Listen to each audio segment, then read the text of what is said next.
என் யாகசாலையை சிந்திப்பார்.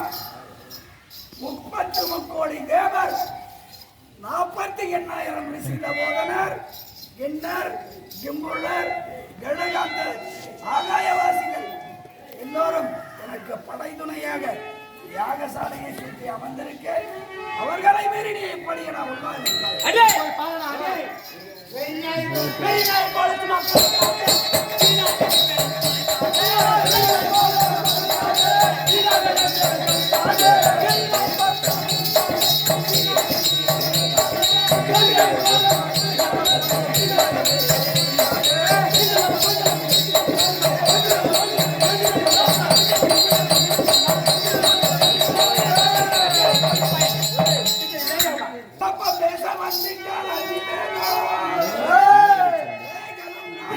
Raga!